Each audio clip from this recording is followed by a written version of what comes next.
Oi, tudo bem? Bom, como você pode ver hoje, não tem mais ninguém comigo, tô completamente sozinho. Isso porque o assunto do vídeo de hoje é extremamente sério. É um assunto extremamente importante pra geopolítica mundial. Tem grandes chances disso aqui cair no Enem. Então tirem as crianças da sala porque hoje eu só quero adultos aqui, tá bom? Só quero gente falando sério. Eu quero contadores, empresários, eu quero todo tipo de pessoa que tem um trabalho sério na nossa sociedade. Kurt, o que é que nós vamos fazer hoje? Vamos falar de jogo. Então vamos para os avisos antes desse vídeo começar de verdade. Número 1, pesquisei muito no YouTube Brasil para poder encontrar conteúdo que aborde esse tema da forma que eu quero abordar hoje. Infelizmente não encontrei ninguém. O objetivo desse vídeo é fazer uma espécie de review bem curta a respeito de What Remains of Edith Finch. Aqui eu vou contar sobre a história desse jogo. Eu vou tentar trazer para você o que esse jogo trouxe para mim quando eu zerei ele. Em outras palavras, eu tenho pouquíssimo tempo para poder falar sobre o tema, porque eu quero que esse vídeo seja bem curto, pelo menos comparado com outros vídeos de Luba, Lanzoca e por aí vai, só de pessoas que jogaram um jogo corrido. Então se acomode, por favor, e vem comigo nessa. Mas desse jeito aqui não dá, né, cara? Eu não tô a caráter pra poder falar sobre esse jogo, sobre um assunto tão sério assim. Vou dar um jeito nisso. Calma, um segundo. Ok. Acho que agora estou apresentável. Então, vamos começar o vídeo de hoje.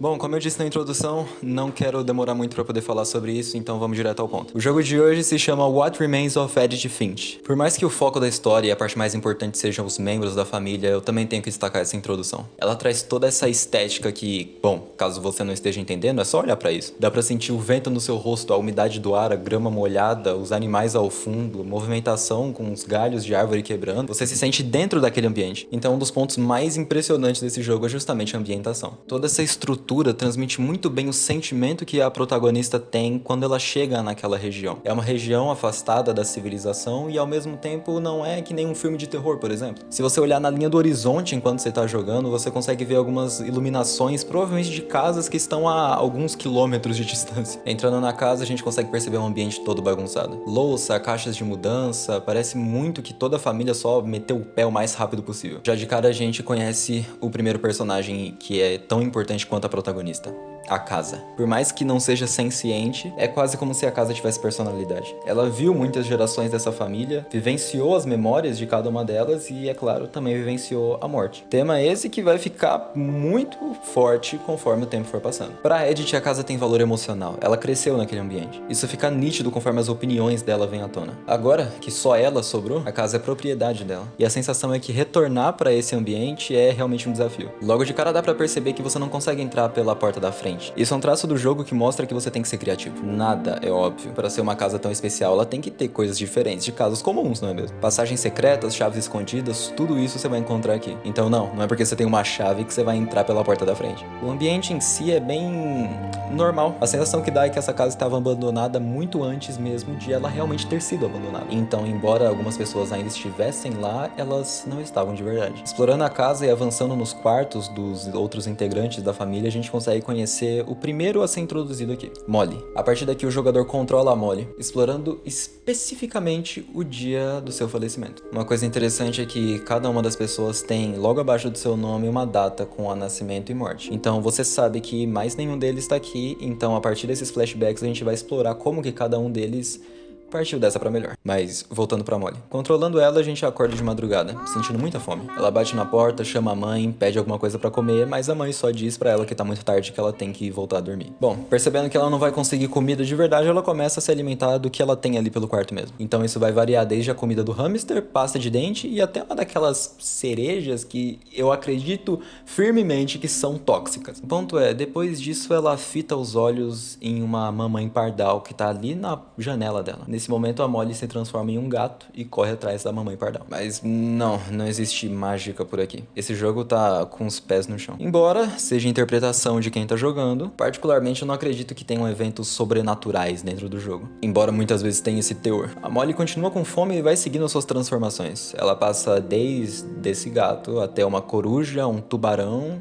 e um monstro? Eu acho que eu só vou deixar isso aqui pra lá. Como um gato, ela comeu aquela mamãe passarinho. Como uma águia, ela comeu uma mamãe coelho. E como um tubarão, ela comeu uma mamãe foca. Tô brincando, eu não lembro se era uma mamãe foca mesmo, mas era uma foca bem grande. E como um monstro, ela invadiu um pequeno barco que estava nas redondezas e acabou com a tripulação inteira. Depois de acabar com essa tripulação, ela sente alguma coisa interessante vindo de um cano de esgoto. E como monstro, ela vai se rastejando até sair no encanamento do quarto dela. Aquele monstro vai se rastejando até chegar ali no quarto da Molly e quando você para, você tá debaixo da cama dela. Nesse momento a Molly de verdade acorda e ela começa a escrever tudo isso no diário. É quando ela relata que ela sabe que aquela coisa tá à espreita, que tá esperando ela dormir pra poder atacar, mas que tá morrendo de fome e que não vai esperar por muito tempo. O relato da Molly acaba por aí. A gente não tem mais informações a respeito, mas fica subentendido que ela teve uma intoxicação alimentar. Molly Finch nasceu em 1937 e faleceu em 1947, alguns dias após o aniversário de 10 anos.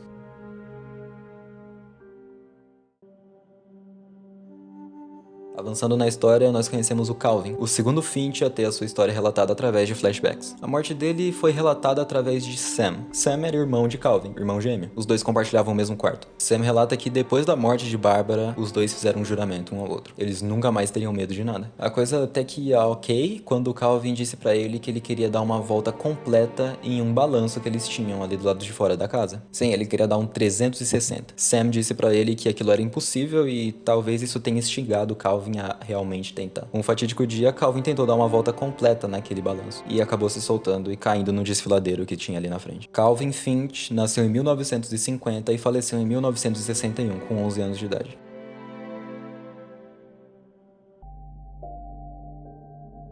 A terceira Finch a aparecer no flashback é Bárbara. Bárbara era uma estrela de cinema mirim. Participou de filmes, inclusive de um em específico que era Meu Amigo Pé Grande. Ela era muito conhecida pelo grito dela. Um grito extremamente característico e que conseguia transmitir terror de verdade, mesmo ela só interpretando um personagem. O jogo traz uma justificativa pra falar sobre a morte dela, por mais que não tenha nada certo. Na noite em que ela morreu, o pai dela teve um acidente em casa e teve que ser levado ao hospital e por isso ela ficou pra cuidar do irmão mais novo, Walter. Por mais que não esteja claro como aconteceu, a gente sabe que ela foi assassinada. Walter se escondeu debaixo da cama e viu a sua irmã sendo perseguida por alguém mascarado. Como naquela época não tinha YouTube pra poder formar view em cima da morte de alguém famoso, e as especulações estavam correndo soltas do porquê que a Bárbara Finch havia sido morta, algumas editoras decidiram fazer histórias em quadrinho pra poder falar sobre e criar teorias a respeito. Uma delas é uma de Halloween que, por algum motivo, a mãe de Bárbara decidiu guardar. Ela foi perseguida e morta dentro da própria casa. Bárbara Finch nasceu em 1944 e morreu em 1960, aos 16 anos.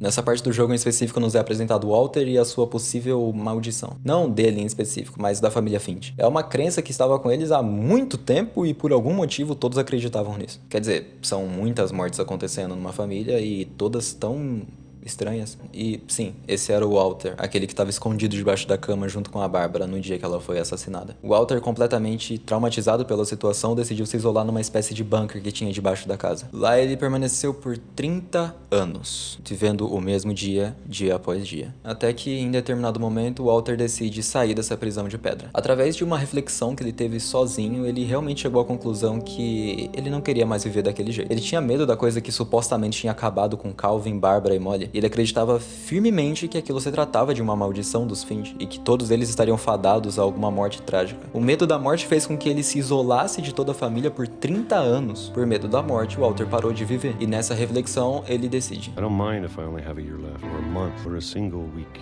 I'd be happy with one new day. E é quando ele solta essa frase maravilhosa. Depois de todo esse monólogo, ele desce daquele bunker, chega até uma parede e decide destruir ela pra poder chegar até o lado de fora. É nesse momento que a gente escuta aquelas belas palavras e ele encara o sol mais uma vez. O problema é que ele saiu bem em cima de um trilho de trem e... bom, ele não teve muito tempo de vida depois disso. Walter Finch nasceu em 1952 e faleceu em 2005, com 53 anos, sendo 30 anos de isolamento em um bunker. Quando Edith passa pelo local que o Walter faleceu, ela começa a refletir sobre aquela situação. O medo que realmente fez o Walter se isolar por tanto tempo foi justamente aquele daquela maldição que supostamente existe. Edith cita que o provável medo e a validação daquela maldição que a família criou pode ter tornado essa maldição real. Com base nisso e também com base no que o seu tio disse e decidiu nos seus últimos momentos de vida, Edith decide enfrentar os seus medos. Sair da sua zona de conforto, enfrentar as histórias da sua família, por mais que isso possa ser até perigoso pra ela. A particularidade de Edith faz com que ela queira acabar com os paradigmas da sua história. E a partir daqui nós podemos podemos conhecer um pouco mais sobre sua bisavó e sobre sua mãe, Ed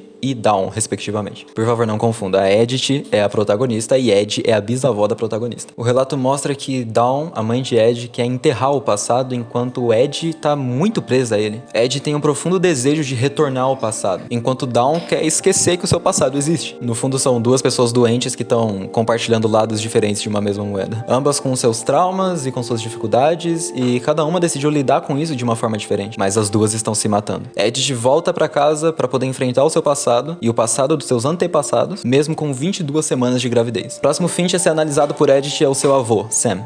Sim, o irmão de Calvin. Por mais que Edith não tenha conhecido o avô pessoalmente, ela assume que ele e a mãe tenham se dado muito bem. Os dois eram muito intensos. Sam era um caçador, amante de fotografia, e a sua morte também tá relacionada a isso. Um dia ele decidiu levar Dawn, a mãe de Edith, pra poder caçar junto com ele. Depois de ajudar ela a balear um cervo, eles se aproximaram pra poder tirar uma foto. Foi nesse momento que o cervo, que ainda estava vivo, se debateu e jogou Sam de cima de um penhasco. Dawn presenciou a morte do próprio pai. Depois da morte de Sam, Dawn e Ed ficaram bem mais próximas. Sam Finch nasceu em 1950 e faleceu em 1983. O próximo Finch tem uma história mais tensa, mais mórbida, porque nós estamos falando de uma criança, ainda mais jovem do que as anteriores. Enquanto vivo, Sam era casado com Kay. Kay era mãe de Dawn, Gus e Gregory. Os dois estavam num casamento bem instável que não durou muito depois do ocorrido. O ocorrido foi com Gregory. Com apenas um ano, Gregory sofreu um acidente em casa enquanto ele estava tomando banho. Por um descuido de Kay, ela se afastou para atender o telefone, inclusive era o Sam que tinha ligado para ela, mas foi o suficiente para o Gregory acabar se afogando na banheira em que ele estava tomando banho. Gregory Finch nasceu em 1976 e faleceu em 1977.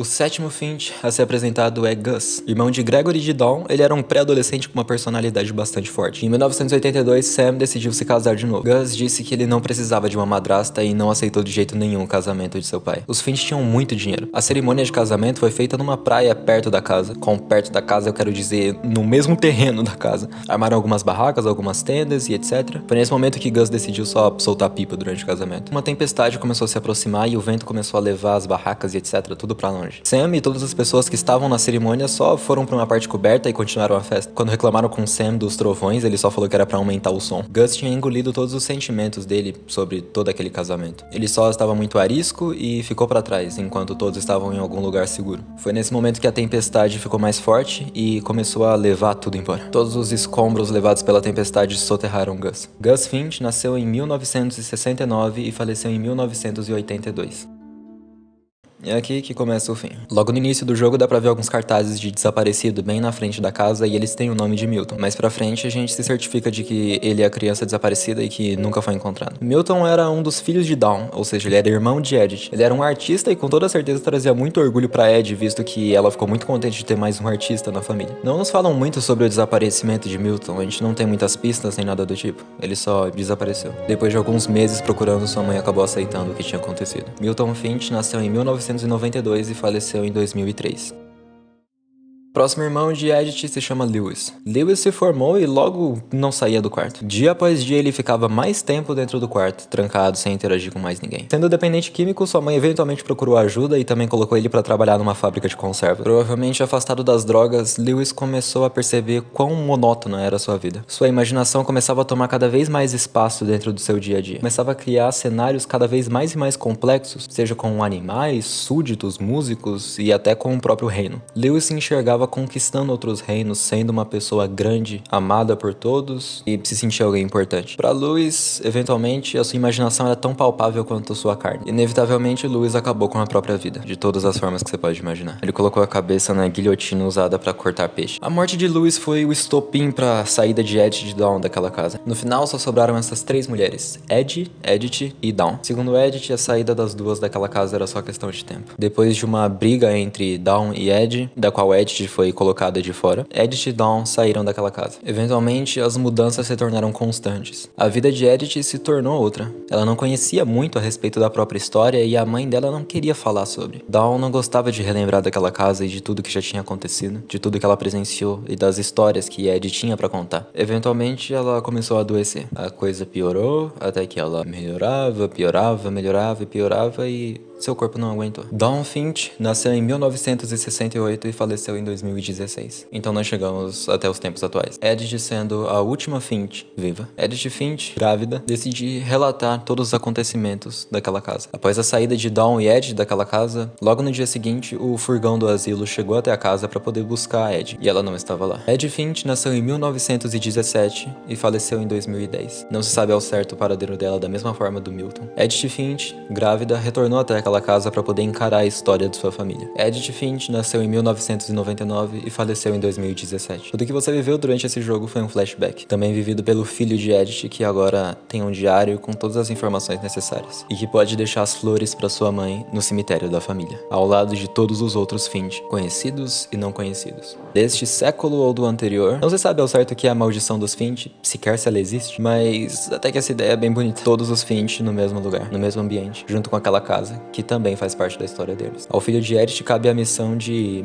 compreender a história sozinho, porque agora ele é o último Finch deixado vivo. What Remains of Edith Finch é um jogo que não promete nada e entrega muito mesmo. É muito fácil de ter uma imersão completa nessa coisa, e sinceramente é o melhor jogo que eu já joguei. Alguns personagens foram deixados de fora, como eu falei no começo, o objetivo desse vídeo é fazer um resumo bem sucinto e bem direto ao ponto, então peço perdão caso alguém sinta falta de algum personagem específico. Os que eu deixei de fora foram Sanjay, que era o marido de Dawn, Odin, que era pai de Ed, e Sven, esposo de Ed. A história dos Finch começa muito antes do que se pode imaginar, e seja lá o que eles carregam, tá aí há muito tempo. É interessante ver a história de uma família contada de forma tão linear. Por mais que tenha alguns acontecimentos bizarros, dá pra tirar muita coisa de todos eles. Bom, vamos para os avisos finais. Acho que esse vídeo vai acabar ficando bem longo. Por acaso você tenha gostado de qualquer música utilizada aqui, saiba que todas elas saíram direto do jogo. Então, enquanto eu falava sobre a Molly, a música que tocava era o tema principal da Molly, o mesmo pro Calvin, Edith, etc. Caso você tenha gostado desse conteúdo, por favor, se inscreva e comente, porque isso ajuda demais no engajamento do vídeo. E, no geral, é isso. Muito obrigado por ter assistido até aqui. Um abraço do PK